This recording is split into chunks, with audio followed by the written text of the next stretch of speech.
Right, data types. This is an introduction, so you'll learn the basics of how data is stored on a computer. So first, we're going to ask ourselves is what is data? I looked at Wikipedia, and it basically says that data can be in all sorts of different forms. And it can be numbers, text, but it can be stored on anything from written down to on a computer to actually something that you can memorize can also be data. So there's no specific one thing that is data, and there's no specific one place that you can have data.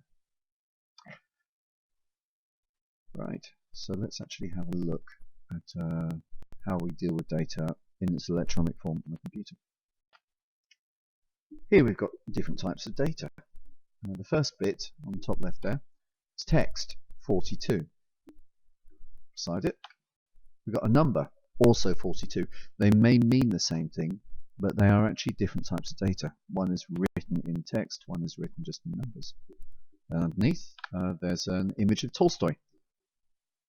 And beside it is the text that describes Tolstoy. They're both the same person, but they are different types of data. They're a different way of holding that information. So all of these are data. Let's look at this text. Now the simplest form of text is one character, and that can be stored as 1 byte. So you look at binary, that's effectively 8 bits. That's enough to store every letter of the alphabet, 0 to 9, and all the other symbols we need with room to spare. So if we look at different characters, A is a character. Now in computing terms we just say char, which is short for character. 5 is also a character, and you don't have to stick strictly with the basic alphabet. So there are many more types of characters than you would think. If you put more than one character together, you get something else. But individually they can be stored as chars, and that can be useful. In programming, certainly we deal with that. So when you're playing a computer game, you just want to hit a key and identify that key.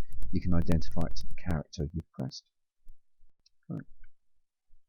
So that's one single character. But when we put them together, here we have a very famous phrase. Try and work out why that phrase, if you don't know already, why that phrase is so useful. It's very special. It's been around in common use since the birth of the typewriter, when IBM made the first typewriter.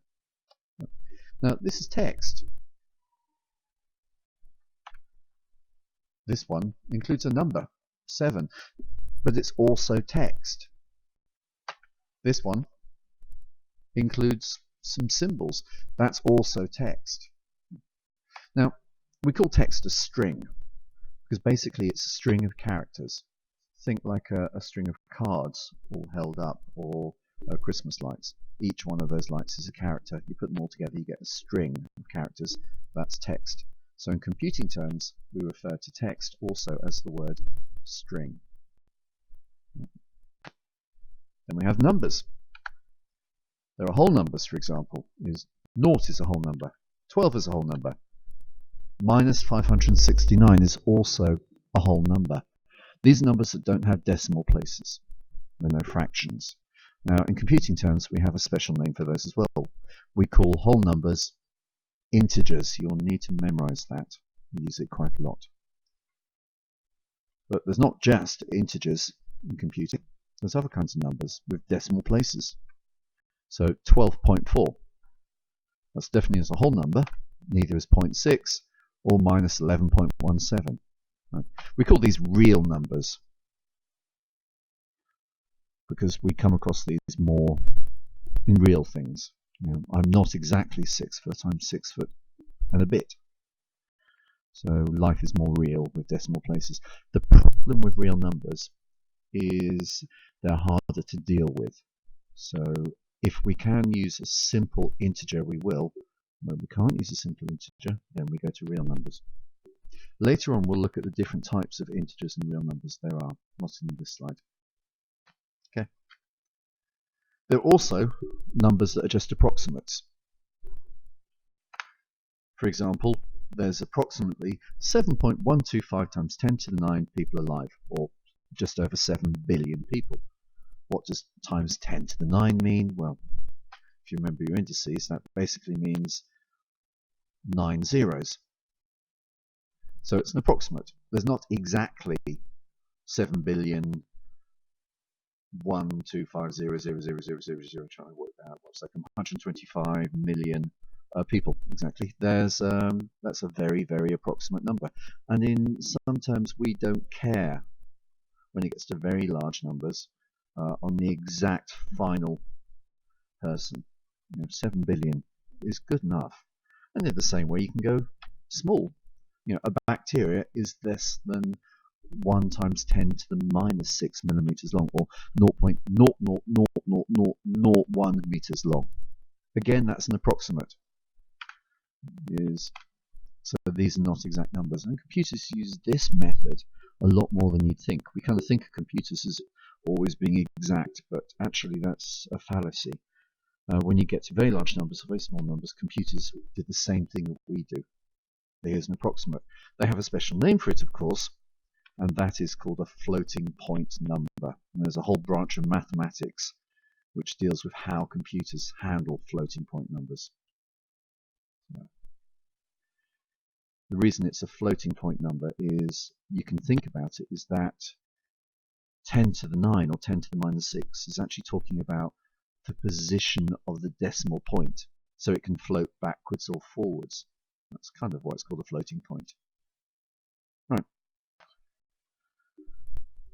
This is a very old joke. When is a number not a number? When it's a phone number. I didn't say it was a funny joke, by the way. It's just a very old joke. But it's true. Is a phone number isn't actually a number. For starters, you can't add 1 to a normal phone number and get your next door neighbour's phone number. That won't work. And you can't divide your phone number by anything and get any meaningful information out of it. And the biggest one is most phone numbers begin in 0. Well, take a spreadsheet, for example, and type in 044, press enter, and you'll see that the 0 actually vanishes, because zeros, as you know, in front of a number are meaningless. You could have an infinite number of zeros in front of a number. So numbers, really, you do something mathematical with them, whereas a phone number is actually text. It's just text that happens to be made out of the characters 0 to 9. Another one. You can handle the truth in computing. For example, true or false, yes or no, on or off, and all of these are what we call a Boolean number. Now, Boolean is actually named after an English teacher and mathematician called George Boole, for recognition of the founding works he did on what we call Boolean logic. So, if it wasn't for that one man, we wouldn't have the modern computer age that we have. Now, some computers actually will use a third stage when storing information in Boolean. It's not strictly Boolean, but it's useful to know that they do it. So you have true and false, but then you have a third state which can be stored, which is you haven't decided yet. So if you're filling out a form and you have true or false there, before you actually enter either true or false, it will store that you haven't entered anything yet. So they're quite often computing, although it's not strictly Boolean, there is that third option of I haven't decided yet, or I haven't entered anything yet. Okay. Right. Have you got the time? Well, there's many different time formats. You can have day, day, month, month, year, year, year. It's fairly self-explanatory. 1st of January 2018. You could also have 01, 112, 73. But there you have a problem. What does the 73? Is it 1973 or 2073? Originally, computer programmers only ever used the last 2 digits of the year. And that came into a problem when we went from the 19 to the 20s. And it was something called the Y2K bug, where a lot of software got very confused between what century it was in. So we don't tend to use day, day, month, month, year, year anymore. We use the full 4 years. Unless, of course, you're in America, in which case it's month, month, day, day, year, year, year. Think of 9/11. 9/11 is actually 9 is the month, 11 is the day of the month. So when we talk about 9/11, we're not talking about the 9th of November. We're talking about the 11th of September, because it's a USA date format. You have to be careful of that one. Normally a computer, a PC, I beg your pardon, will assume that you're using the date format that you set up the computer with. All the PCs you tend to use at school are set up for UK date format, not American, but be careful of that, particularly if you're programming something that will go to another country. You have to be aware of that. There's also hours, minutes and seconds, or day, month, year, year, hours, minutes, seconds, or more correctly we should have day, day, month, month, year, year, year, year, hours, minutes and seconds. So there's lots of different ones. How many days old are you? You may think that's a stupid question, but actually most computers, that's how they think about your age. There are many different ways of storing date and time formats, but one of the most universally accepted one is the Julian date format.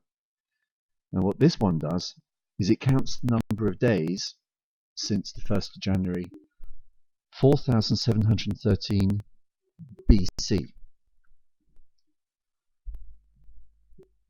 If you want to do a day part of that, time of part of that, then it's a fraction of that day. So 12 noon would be counted as 0.5.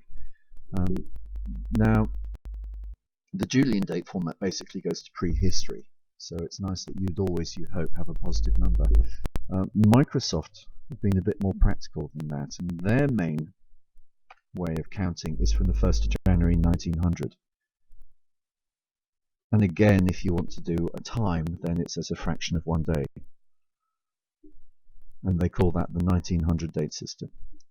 And think about how you can actually work out, using their systems, how many days old you are. There is a way to do it simply in Excel. If you've got some time, try and work it out. You may need to do a bit of Googling and play with date formats. Now, there's another one. This isn't often talked about, but you should be aware of it. It's the composite type. It's not often talked about because there's more than one type of data, and in fact composite types can have an unlimited amount of variations, so it's not the kind of thing you're going to see asked in an exam, but it will answer a few questions if you come across them. One of the most common types of composite is a credit or debit card number.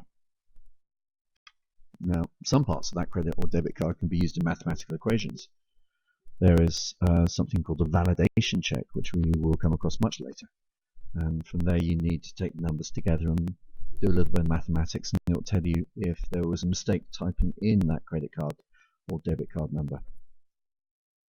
But then other parts of it actually work like either a phone number or an international standard book number, or even a postcode, where different bits of it identify either the organization that it belongs to or was made by, or a physical location where it came from. And these are definitely not numbers. Just like the phone number, you can't divide by these numbers and get any useful information. Effectively, it's text. So with a composite type, what you're actually looking at is many different types put together in different ways. There's even something called arrays, which we will come to much later, that handle all of these. So in essence, a credit card isn't text and it's not a number, but it's both, depending on what you want to do with it. Okay.